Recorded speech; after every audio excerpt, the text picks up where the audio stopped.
Good afternoon. Thank you all for staying for this last session.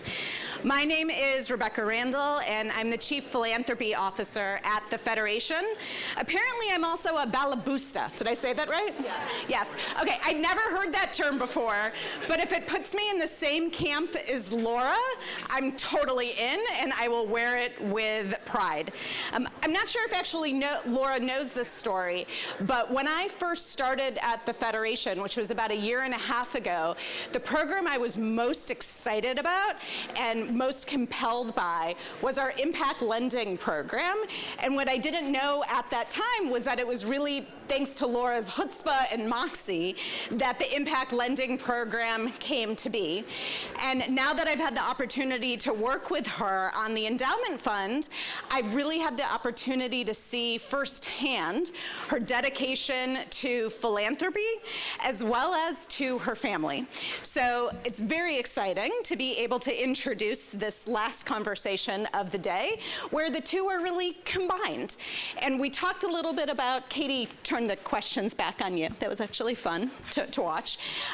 We talked a little bit about tzedakah and Lauder Vador and how Laura has passed on to her family, and now her family is involved in family philanthropy and where that came from, generation really to generation. So we'll dive into that a little bit more on the panel today and hear a bit too about Josh and Ileana's work that they are doing with philanthropy, and Gary's obviously as well. So to lead this discussion, I am proud to, I guess, reintroduce my partner in crime, or I suppose it would be more appropriate and accurate to say my partner in impact, Joyce Zasiski. Thank you. Anyone need Thank you, and thank you all for joining us and staying for Day of Philanthropy. Now, first of all, Katie Kirk wasn't here. She's still here because I'm really nervous. Oh no, I'm so nervous to interview them. Do you have a tip? One tip for me before I start? Do you have a tip? Do you have one tip? I'm so nervous to interview them. Come on.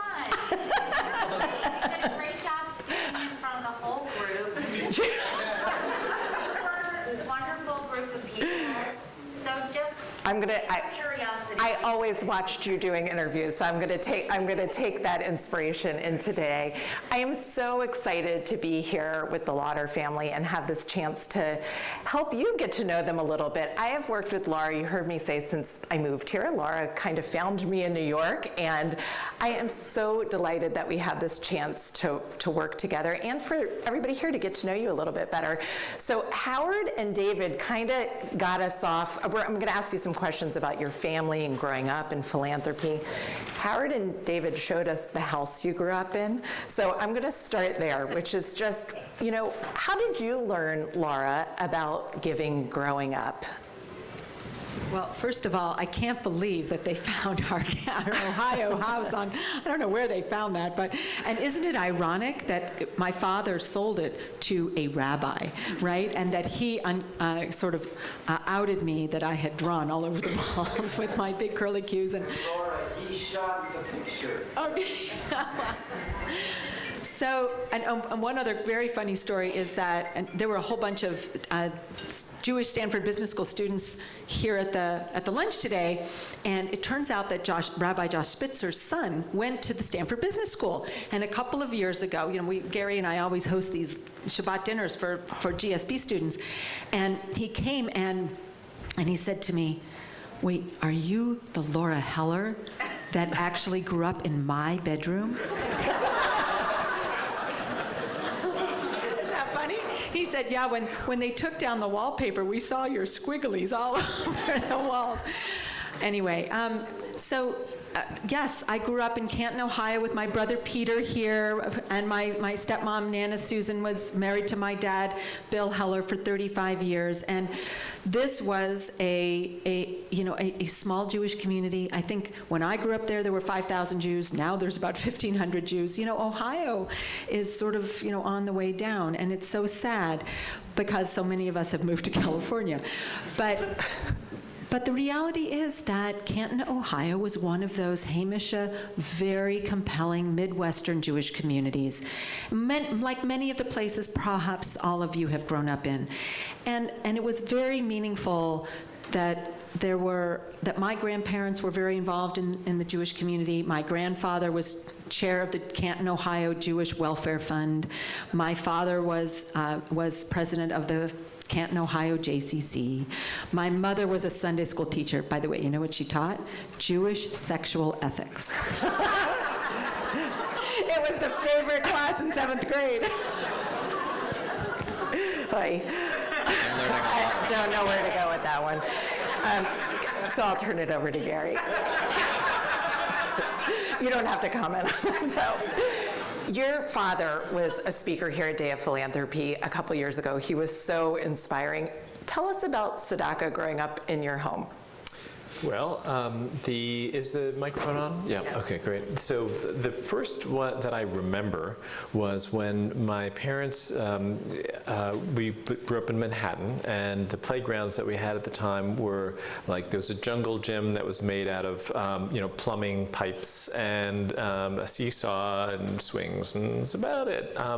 And they, and I was very little. So they asked me, what you would like to see if there were a playground. Anyway, and lo and behold, they donated something that's called Adventure Playgrounds, which was a completely reimagined type of playground, which in Central Park, yes. And the first one was I think around 69th and Central Park West, and then there was another one on 85th and 5th Avenue. Anyway, there were a bunch, and they were just radically different. And that was my first exposure, and that's like, and I didn't even know we had enough money to do that.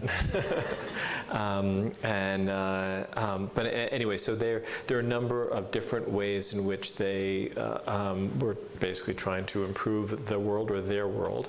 Often it was focused in and around New York, but there were other national and international things as well. But that was my first exposure. So you mentioned you didn't even know they could do that. So what were some of the messages you heard in your home about wealth and responsibility, and also as you got older? More as I got older. Nothing much when I was younger about that. I mean, I think they led by example, but as we got older, I think it was actually more leading by example. I don't remember any explicit articulations of this kind of thing, but for example, my mom, after she had breast cancer, founded the Breast Cancer Research Foundation, and it wasn't because she was wealthy, it was because it wasn't being done enough, and she leaned on her connections to donate more than her own donation. So it was less about wealth and more about her personal energy. Thank you for sharing that. And Laura, what were some of the messages you had in your home growing up? Yeah, so I think like many of you, I grew up in a very passionately Jewish household that cared a lot about community. And, the messages were be involved and care. My mother was chair of the Canton League of Women Voters, okay? So she was passionate about democracy at an early age. And my father, I have a letter in my office here in Atherton, where we live, of a letter from Bougie Herzog's father, actually, which is so ironic, to my grandfather that said, we have to create a state of Israel. We need the American Jewish community to help us create that, and we have to lead a $200 million campaign. And this was in the mid-1940s. And so I cherish that letter, knowing that I come from the passion for Tikkun Olam, for being involved in community, not just giving, but hopefully leading. Thank you. Eliana, I'm so glad you surprised us today and flew in to be able to honor your mother. And Josh, welcome to you and Catherine. We're really happy that we get a chance to get to know you a little bit as sort of next generation. Tell us, what were the messages, same question really, about tzedakah and wealth and responsibility, and were those messages kind of the same or different for you growing up? So, from a very young age, we'd have a Shabbat dinner every Friday night. And we'd have a little quarter, or maybe it was a nickel at the start. But we'd take the tzedakah box and pass it around the table And every time someone put a quarter into the tzedakah box, we were asked to try to think about a way that you want to make the world better, and that hopefully, charity work can make the world just a bit more just. And so every week we'd re-articulate that. And just thinking about it sort of meant for me that I was manifesting that goodness in the world. Even if it was that tiny quarter, it was that intentionality and the repetition that really stuck for me. I'd add, and there's so much to say to answer this question, because it's interesting. My parents both mentioned that these conversations weren't really ones that were explicit messages about growing up, and I think they are a reaction to that and the way that they raised us so intentionally to make sure those messages were loud and clear, that we are the stewards of this wealth, that the way that we carry ourselves and the way that we spend our money is a reflection of our values. Money is a tool. It is a means of making the world a better place. So I would say, in terms of philanthropy, I would pull out my favorite string. I think would be how my mom finished her response to that question, which is not just giving, but being a leader, and getting involved and being thoughtful about it. I think there's a lot of people who would like to just, like, they have some spare money, they'll give it away, it'll make them feel really good, and then they can go off and continue with their lives. But the way that my mom thinks about philanthropy is so intentional and so thoughtful, and she has the support of the incredible Mackenzie Moritz, who's somewhere in this room, and she hired, there he is, he is an absolute rock star. She poached him from TFA and brought him in because he thinks about everything the same way she does, which is like with a constant interrogation of like, there's not just intrinsic value in all possible subjects or ways that they could be spending these philanthropic dollars. It's about doing so in a way that is deeply aligned with the values and very thoughtful about the organizations and how to support the organizations in a way that won't ultimately dry them out or harm them in the long term, which a lot of accidental philanthropy does. They do so in such a thoughtful way, and I've just always admired that so much. It's really allowed me to catapult my career as I think about trying to drive impact in a really intentional and measurable way, because of how my mom approaches her philanthropy so thoughtfully. I'm going to skip ahead, actually, because I know you're getting ready to go to school at Oxford and you're studying for advanced degrees in impact. Do you want to tell us a little bit about that? Sure, I'd be honored to. Yeah, I am headed to Oxford in the fall. The Said Business School is, the curriculum has essentially been rewritten by the School Foundation to be really focused on social entrepreneurship. So I'm very excited to dive into a lot of these big questions and values that I grew up with, that are essentially like, how do we interrogate how we approach philanthropy and bring in business tenets, but in a way that's deeply productive and not extractive. And then after that, hopefully, we'll see, because I have to line it all up once I get there, but I'm hopefully going to be pursuing a degree in, it's called Social Policy Intervention and Evidence-Based Evaluation. If my mom taught me, as I mentioned in my last response, if my mom taught me anything, it is that it's great to do a good thing and try to make a difference in the world, but if you can make that impact measurable, then you can actually make a case for it with people who wouldn't necessarily agree with it. I think about this day to day, work in criminal justice, and in the criminal justice system, the people who tend to support it tend to be left-leaning. But then when you show how much money we're saving the state to the folks on the other side of the aisle, they really start to get it.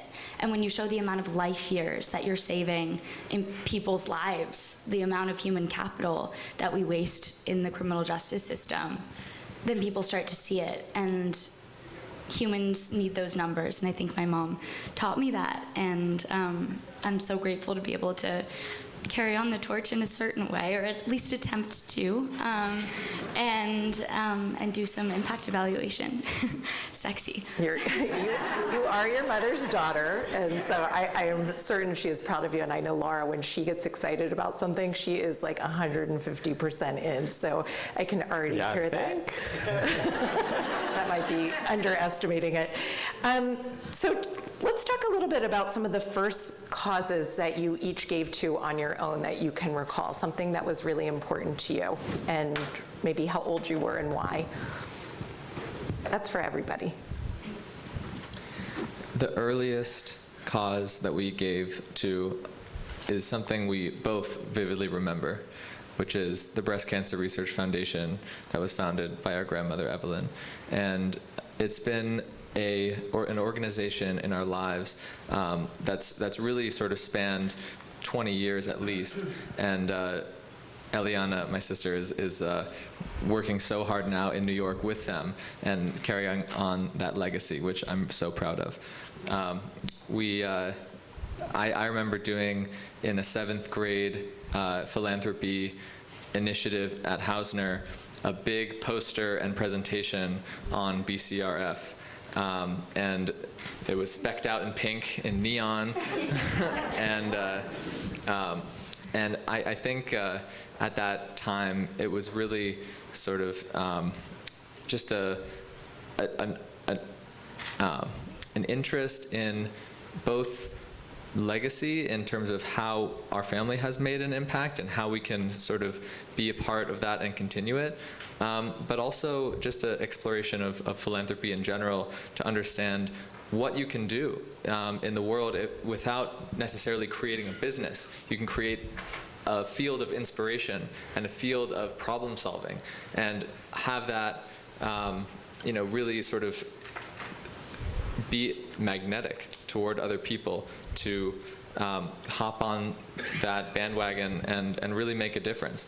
And I can't regale the amount of impact BCRF has had, but it is formidable. And we're very, very fortunate and honored to be a part of that. Thank you for doing that.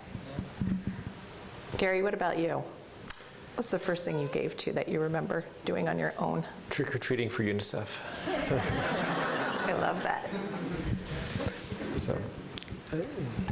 I'll share that we did something growing up that was absolutely adorable, and this is again a testament to the fact that my parents thought about everything so intentionally. My mom, I remember, something like, it's almost like my first words were parenting seminar, because I heard it so. It was like, she's at it. Where's mom? She's at a parenting seminar. Like, she's reading a parenting book. She was just like so intentional about it in such a cool way. And I don't, God, mom goals. But anyway, and so she implemented this structure for us for allowances called Share, Save, Spend. And the idea was that we would get our allowance to split amongst those 3 things.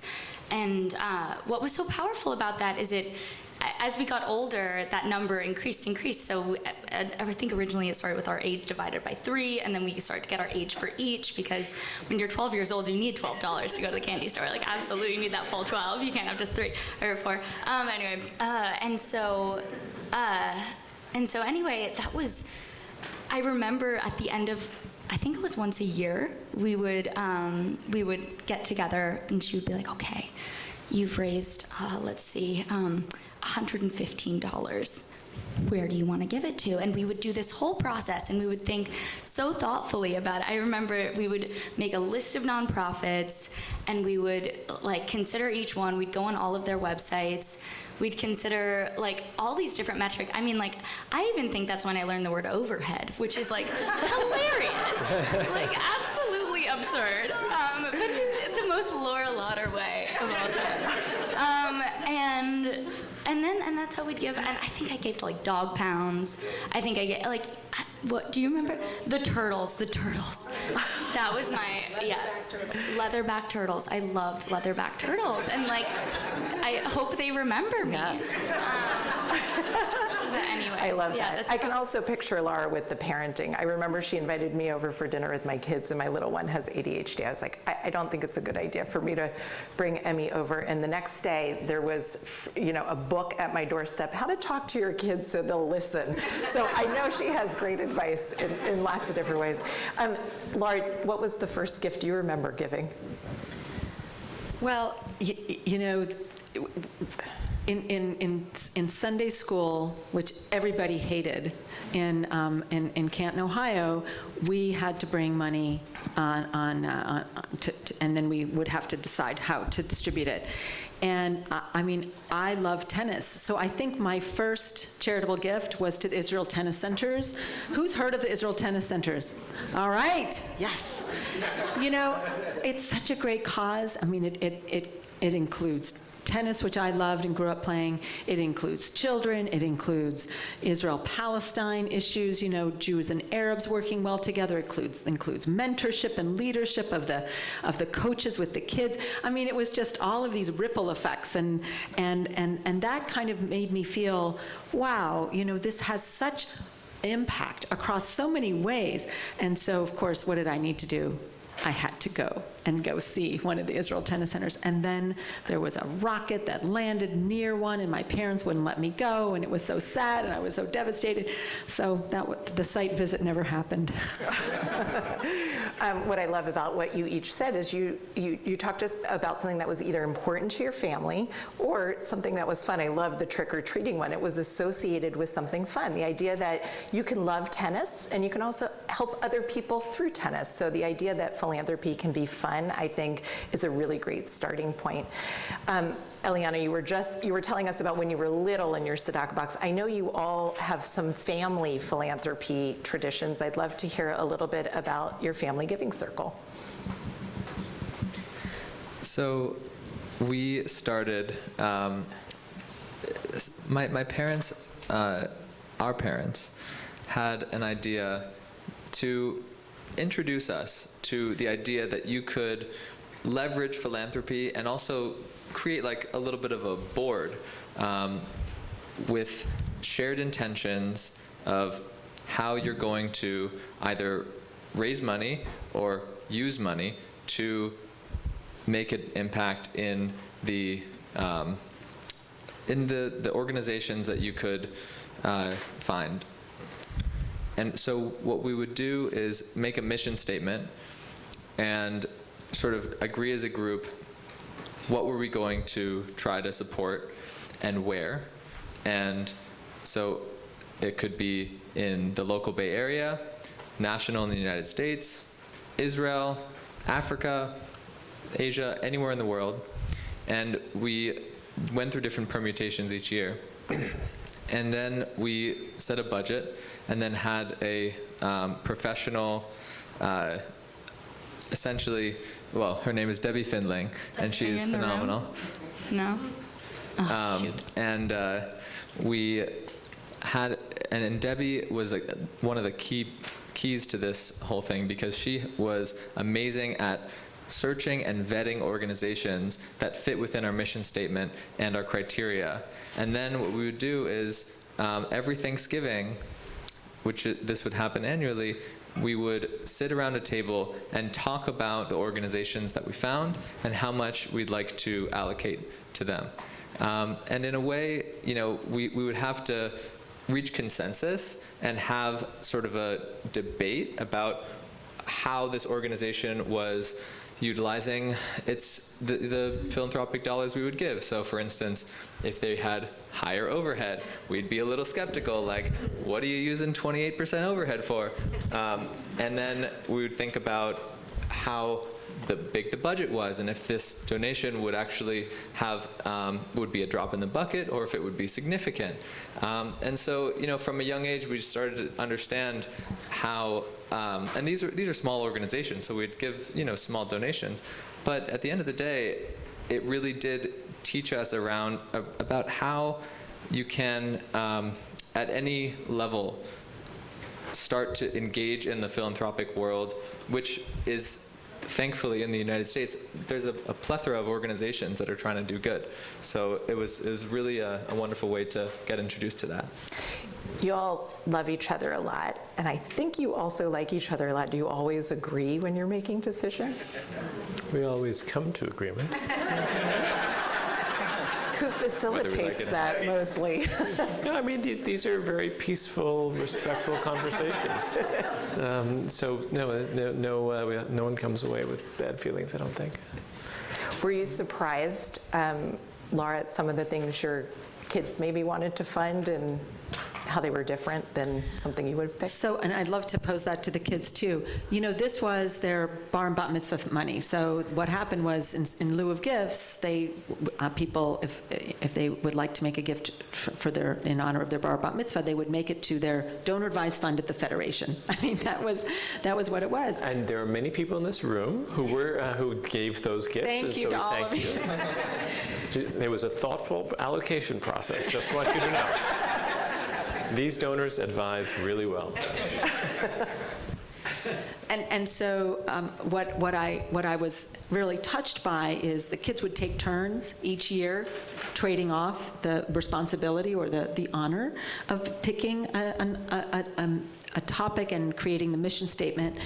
And what I was very touched by, particularly in later years, was that while we used to give to individual charities and maybe 3 or 4, now I'm really proud that they have actually created nonprofits themselves that have then gone on to do great things. As I mentioned in the other room, Eliana created this Black Teacher Pipeline Project.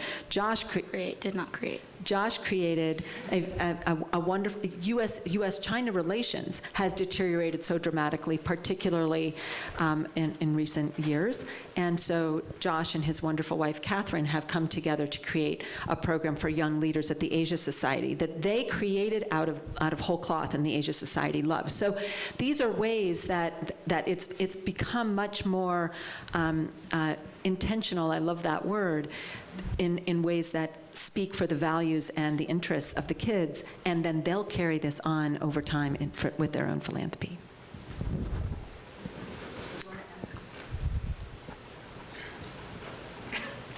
I mean, it's awesome. I would say that this family giving circle was a great thing to start really small. It's very few zeros. We'd be giving like very small amount, I mean, similar to the share, save, spend. But it didn't matter the zeros because as a little kid, numbers are really confusing. It just mattered that we were sitting together and doing this thing really intentionally, and it was a values-based exercise. And I think that it allowed us to broach topics that perhaps we wouldn't have otherwise broached, these large, systemic, terrifying topics, and gave us this like sense of agency. Like, we can do something about this. Like, yeah, I'm only like 9 years old, but hell yeah, I can, shut down systemic educational inequity. Like, let's go. And it was really empowering. And I think that from the family-based perspective, I think it really allowed us to have these really thoughtful, philosophical debates that were all very gentle about these big topics that, don't always come up at the dinner table naturally. So if you have little kids, or if you have kids who are going to have little kids, I definitely recommend doing some iteration of this, because I think, especially with this agency of passing it off year over year, it was so cool to see the things that, as we started to grow into ourselves, the topics we chose, that Mackenzie would so generously work with us on, and as well and Debbie as well, to understand more deeply and help us get better senses of like these giant issue areas that we were intrinsically passionate about, and tie them into our identities the way my brother so gracefully did this with the most recent round. So you still have your giving circle. It's still going, even alive and from well. your bar and bat mitzvahs. That's really amazing. That money ran out. We added some more. Sounds good. Now, Josh, you and Catherine just got married this summer. You had a beautiful wedding. Congratulations to both of you. I saw that you asked people to make donations to the Alzheimer's Foundation, so that's like a way to really show how the two of you are stepping into your marriage. And we heard today from Laura that you're expecting. So how are you thinking about your giving as a newlyweds? Well, first of all, the Alzheimer's Drug Discovery Foundation is really near and dear to my heart, and Catherine's as well. And we were really honored to be able to support it through the wedding. And as we transition into parenthood and being in a new community, the way that we're involved in the organization, ADDF, is both a way that we can cultivate community, have impact, stay involved in the organization that was founded by my father's father and his brother. Meaning my uncle. Yep. And it's a way that that I can. And so I co-founded the Young Professionals Committee of the ADDF, which is, the way to get a next generation of people involved, because the organization, apparently self-described, had too many white hairs and too few, sprightly characters. And Some of us are sprightly. All of you are sprightly. But for real, like the organization itself gives us a real opportunity to bring in people whose lives have been affected by Alzheimer's and create a not only a safe space for them, but also a way for them to know that they're part of something that can make an impact in the Alzheimer's drug discovery space. So discover treatments and cures and precursors and all sorts of biomarkers to be able to help those who have been affected. So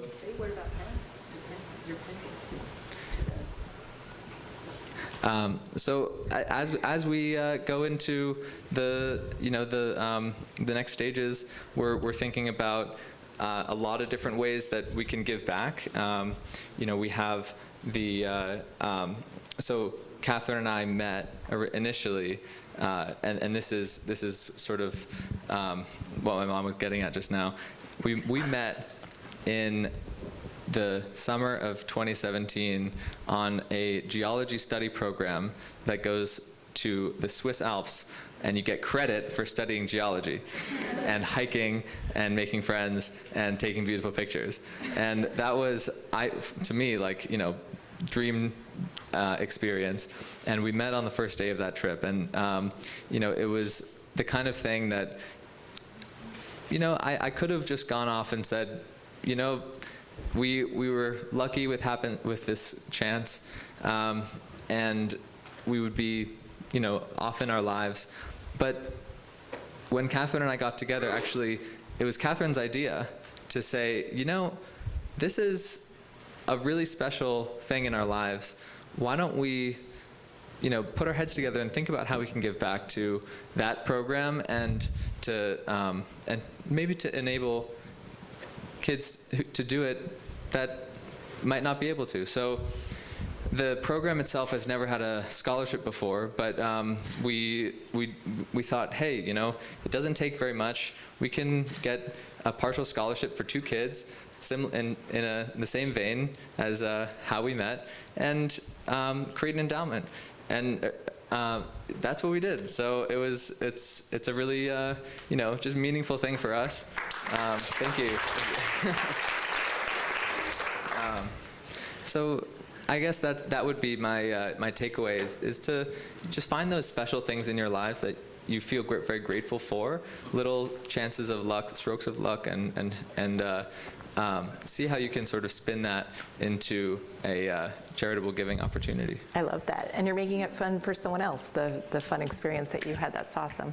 So switching gears, Laura and Gary, I know you to be very planful and thoughtful and methodical in your approach to both investments and grant making and social impacts. I'd love to hear a little bit about how you approach that with your 4 buckets, the infamous 4 buckets. So I look at asset allocation of one's assets in 4 buckets. And the first bucket is for-profit market returns, investing in stocks, investing in venture capital, and startups, investing to make a market return as best as one can. No eye to impact, okay? And that's the vast majority of what endowments are trying to do and generally. The second bucket is what we call returns first, but impact second. So these are ESG funds, which I don't love, but also things like impact, companies that are trying to do good. Okay, so solar panel companies or medical device companies, and et cetera, et cetera. So there's a plethora of those. And then we have bucket 3. Bucket 3 is where we are looking first for impact and then secondarily for return. So those might be impact lending programs where you hope you get your money back. It's typically concessionary returns, but it's a way to recycle dollars in the not-for-profit community. Concessionary returns means lower. Right. And then bucket 4 is straight on philanthropy, 0 IRR. So with those 4 buckets, Gary used to just focus on, or mostly focused on bucket 1. I'm mostly focused on bucket 4. And now Gary is much more focused on bucket 2, and I'm much more focused on bucket 3, particularly with my work at the Federation. And it is way, way more impactful and scalable. So that's what I would say about the 4 buckets. Do you want to add anything? Well, my first investment was a bucket 2, but anyway, I've been, and all of the investing I do, I try to have it at, if it doesn't make the world a better place, at least it doesn't make it any worse.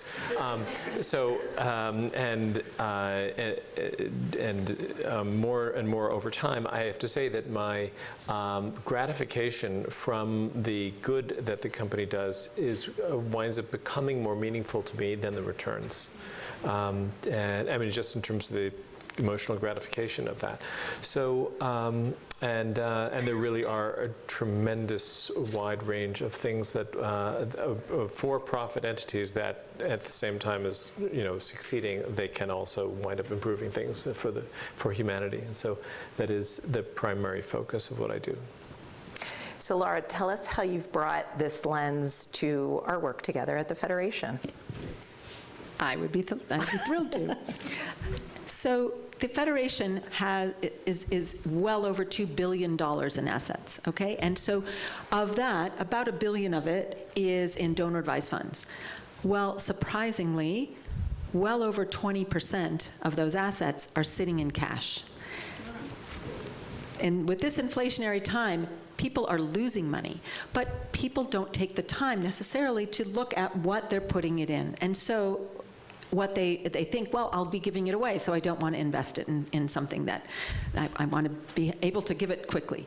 But then they don't. So if you have a couple of $100 million sitting in cash in a donor advised fund system, then there's an opportunity to put that money to work in a relatively liquid way that actually benefits the community. And we started with Hebrew Free Loan. At the start of the pandemic, suddenly Hebrew Free Loan was inundated with huge amounts of demand, and we, the Federation, had hundreds of millions of dollars sitting in cash. And so what we thought was best to provide an opportunity for people to partner with Hebrew Free Loan, make what we call a recoverable grant. And a recoverable grant means it's gone out of your donor advised fund, but it might come back, and Hebrew Free Loan put that money to work. And so we allocated $1 million in a recoverable grant from the Federation's an unrestricted endowment, and then we invited people far and wide, and within 6 months we raised $6 million.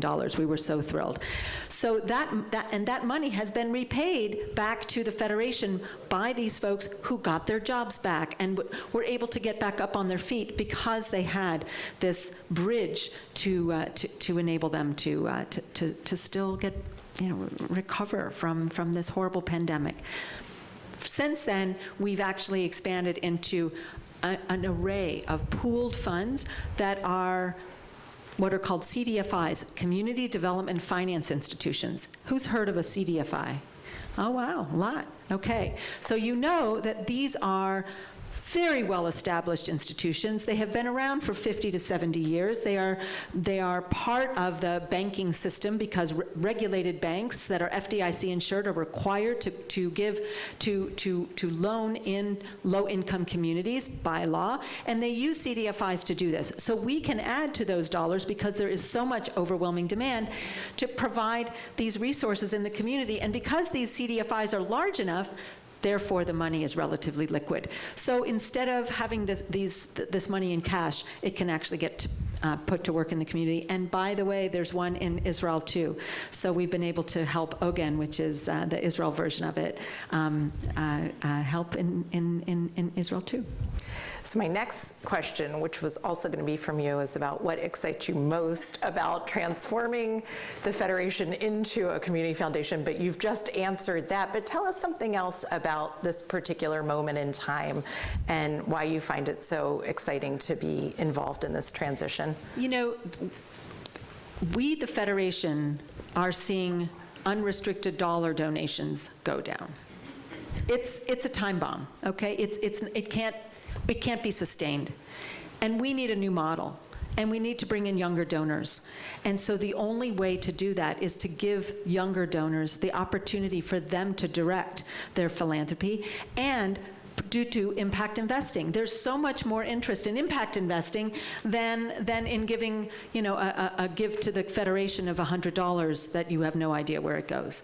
So I really believe the most exciting thing about this is the potential to get this generation involved, and by the way, with this dynamic, fabulous new leadership, that's what we're going to do.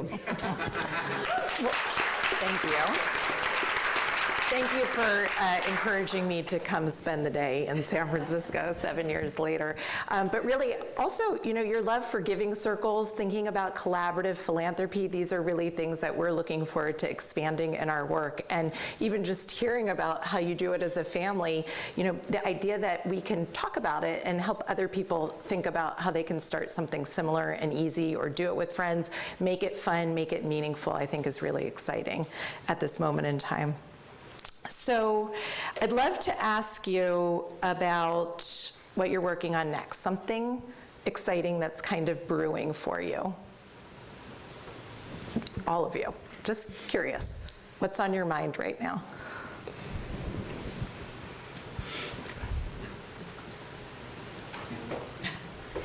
How specific? You could be very specific. Well, having a child. In terms of your philanthropy, something that you've been noodling on, that's kind of been on the back burner, that you think maybe this moment in our world, it's especially important. Well, one thing that is something that my parents have been very supportive of over the past perhaps 7 or 8 years, is the concept of a gap year before college or after college. And I can let my mom talk a little bit more about a side of that, which is to serve your country during that gap year. But for students who perhaps can afford to take a year outside of college and high school, either in between or right after, it seems like that kind of initiative can make a really big difference in your life. And actually, that has made a massive difference in my life. Back in when I was admitted to college, my parents were very enthusiastic about taking a gap year, and I did so. And I found that my college experience after that gap year was way.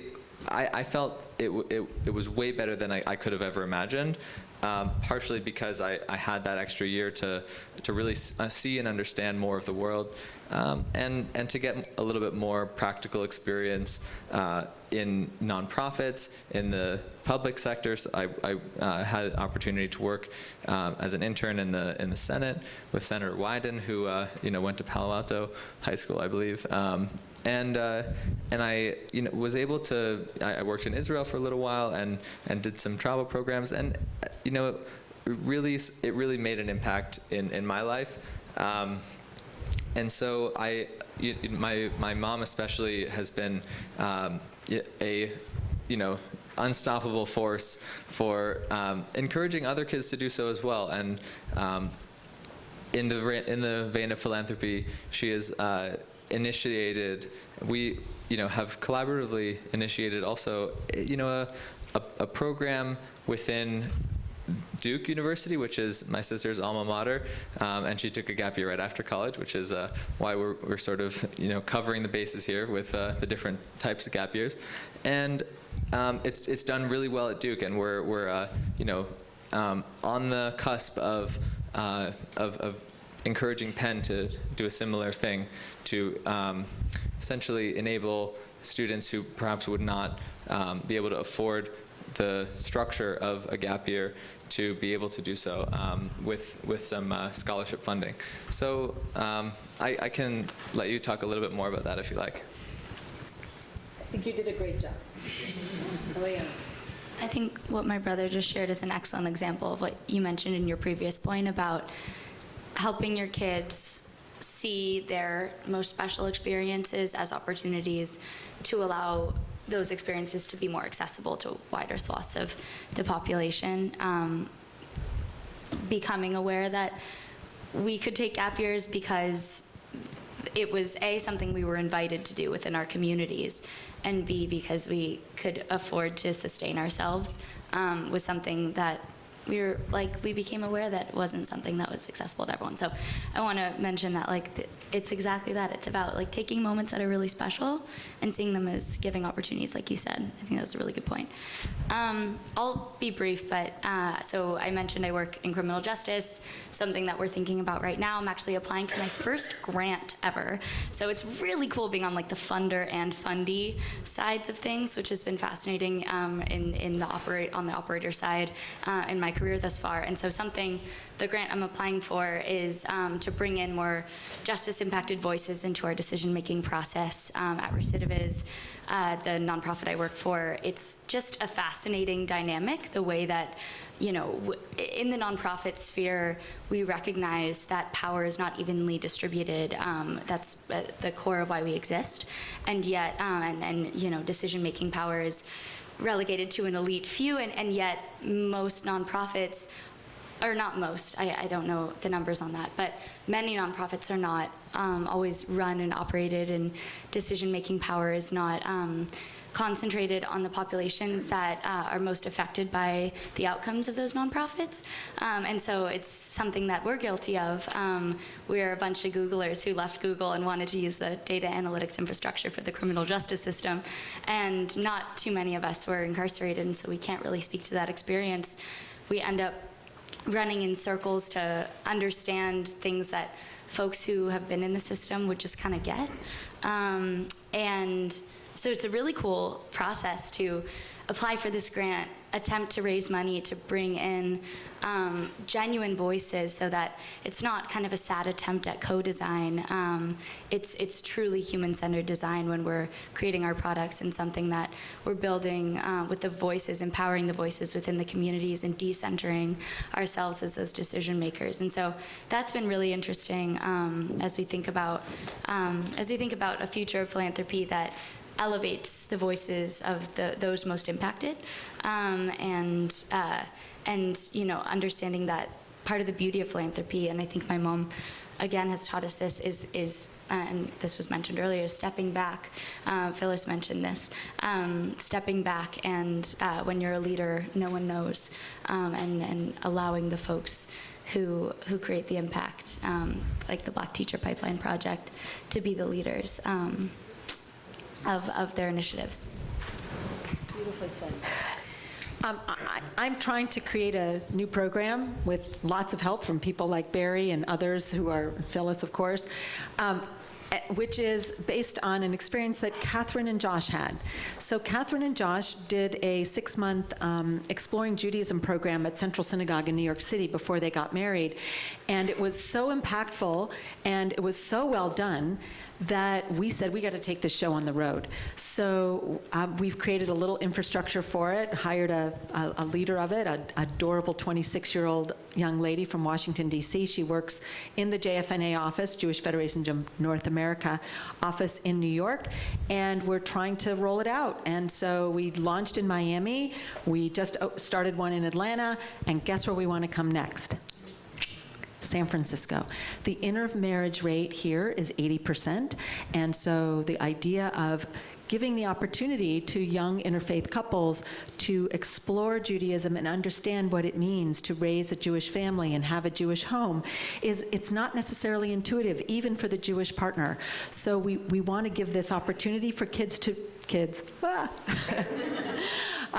for these young adults to work together to have a cohort of like-minded people in the same stage of life, and that way become familiar and comfortable with having a Jewish home. And if there are people here who would like to participate in this, I would love to have your engagement. We've got it fully funded, but what we're really passionate about is finding folks. We're thinking about doing it through the JCC. Zach Bodner's here, and I think the new CEO of the JCC in North Peninsula is here, and the San Francisco JCC is considering hosting it. And Stephen Green over here is so wonderful. He's helping us launch this here in San Francisco at the Federation. So it's a big vision. I'd love for every couple who is planning to get married in America who is interfaith to have the opportunity to do a program like this, so that they can at least understand what a Jewish home feels and looks like and raise their kids with those values. So that's my latest. I love that. Thank you. Gary, do you have something on the horizon? Well, Henry Ford once said, no one ever built a reputation based on what they're going to do.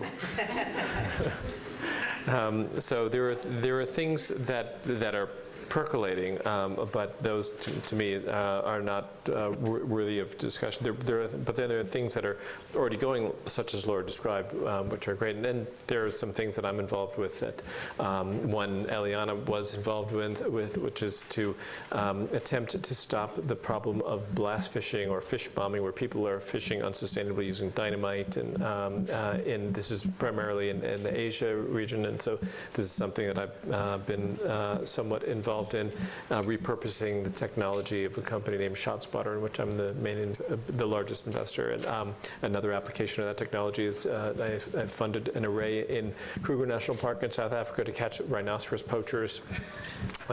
Looking for funders for both of these. If any of you, you have the most interesting projects. I always love to hear what you're working on. Thank you. It's amazing. But actually, apropos of the quotation that was mentioned earlier, that these are both areas where if I don't do it, there wouldn't be someone else to do it. And so I felt a duty to try to pursue these. Could you talk about traffic legislation too? So there is some, Eliana's bringing up, there are some areas in which I am involved in lobbying, trying to change public policy. These are not not-for-profits. These are just expenditures or wastes, depending how you look at it, of my time, to try to improve public decision-making with regard to patent policy in the federal government, as well as traffic decision-making on many locales.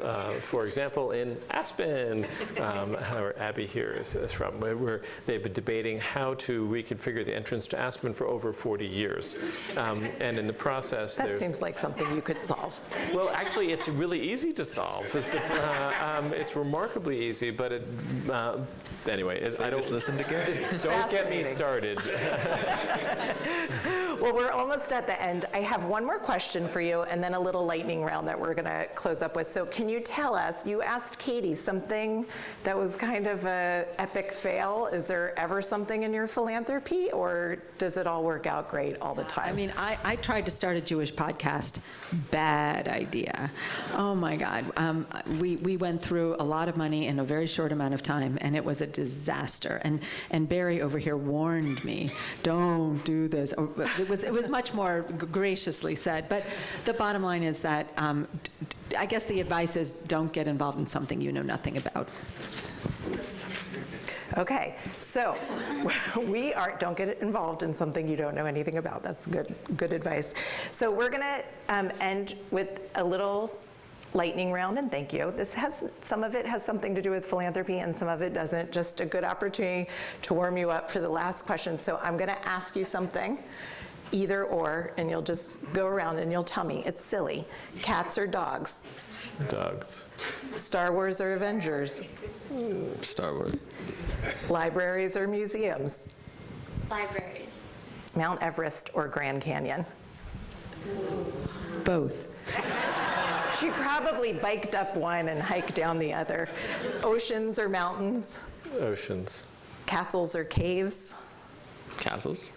Apples or bananas? Apples. I love bananas. Okay, so you get bananas. Now, what I'd really love for you to do to just close us out is thank each other. So Laura, you might thank Eliana. Eliana, you could thank Josh. And Josh, you can thank Gary. And you can end us by thanking Laura.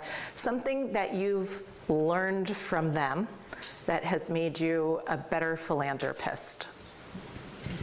So I have to thank Eliana for being all about the data and show me and let's measure impact. As much as she gives me credit for this, it's far more her. And what I love is that she's going to outdo me in spades in all of this work. And I'm so grateful to you. No, really, sweetie. I'm so grateful to you for elevating this area in such a professionally and critically important way. And also thank you so much for flying in.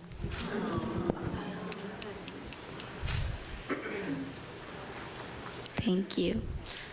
I've said this, I've mentioned how good of a point this was, but I think my brother has really taught me about how to turn your passions into philanthropy and how to acknowledge the privilege of what we have and never take it for granted, and also acknowledge that a lot of people wouldn't otherwise have access to it. One of our grant rounds he led was on access to philosophy.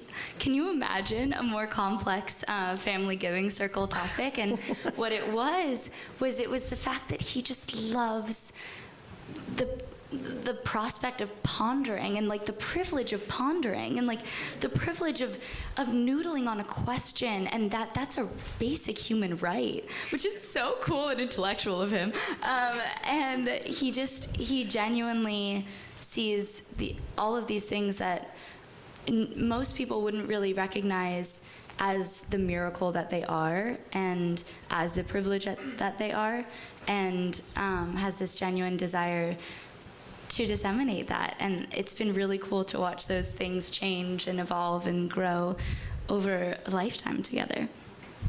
Thank you. Thank you. So I'd like to thank my father for always leading by example, but also inspiring us to always think creatively about problems that you're looking at and tackling. He's always the most creative person, and it may not, I mean, he exudes creativity all the time, but I don't think anyone in this room even can truly fathom how creative this man is. And all the time there are very uncommonly thought of solutions to complex or simple problems that if we all thought creatively enough could be solved. And I'd say I'm a better person because of that, so thank you. You're very sweet. Well, I would like to, that is actually a really good lead-in to my thanking Mommy, Laura, for firstly, 90% of how wonderful, at least that's the nurture versus nature. On the nurture side, you guys are so great, mostly due to Laura. I mean, I claim 50% of the nature side, but on the nurture, and I mean, what was said earlier about parenting seminars is true. Laura dragged me, I went along. It was good. Laura brought us to this child child raising specialist we consulted. And I mean, it was Laura's impetus, and I probably wouldn't have done it otherwise, and it was so worth it. And the fruits are clearly showing. So, wait, I'm not done. When I was saying that creativity was a good segue, because I was actually, I didn't know what was coming, and I thought there would be a good tee up for me to say it, but I'll take it. Laura is amazingly creative when it comes to her philanthropy, and it's not obvious to most people who see these from a distance, but she comes up with all kinds of really great ideas and connections and innovations in her philanthropy. I mean, just as an example, more than 20 years ago, she observed that there was a problem with Jewish day schools, in particular, getting teachers. And she, to make a very long story shorter, she created something named DELIT, Day School Education and Leadership Training, which was to train recent grads who from college who wanted to become day school teachers but didn't have the proper credentials. And there have been hundreds of graduates who are now teaching in day schools all over the country. And this was all her idea. And she provided, we provided some of the seed capital. Most of the capital is raised elsewhere, but it was her inspiration and leadership that did that. And that's one of many, many examples. And so, around here, we're mostly celebrating Jewish stuff that's in San Francisco. Laura has done amazing Jewish stuff that is all over the country, and in fact, all over the world. Laura created the Leadership Teen Foundation Boards, which are now Australia and Europe and anyway, all over America. So that was her idea, which also is now international. And then there's all the stuff that she does, which isn't even related to the Jewish community. Aspen Institute, National Constitution Center, Social Finance, yada, yada, yada. Anyway, it is amazing that Laura has as much energy as she does. So. Thank you. So this was really lovely. Thank you for letting us get to know, especially your children and Gary, a little bit better. We are so fortunate to have Laura as a leader. I am so fortunate to be able to work with Laura. She is incredible. And for those of you who've maybe just heard about her, I hope that you found today inspiring. You can get involved in all of the same ways. And I think you've all given us some really, really fabulous examples. So thank you. Congratulations again on your award, Laura. And thank you all for being here. Thank you.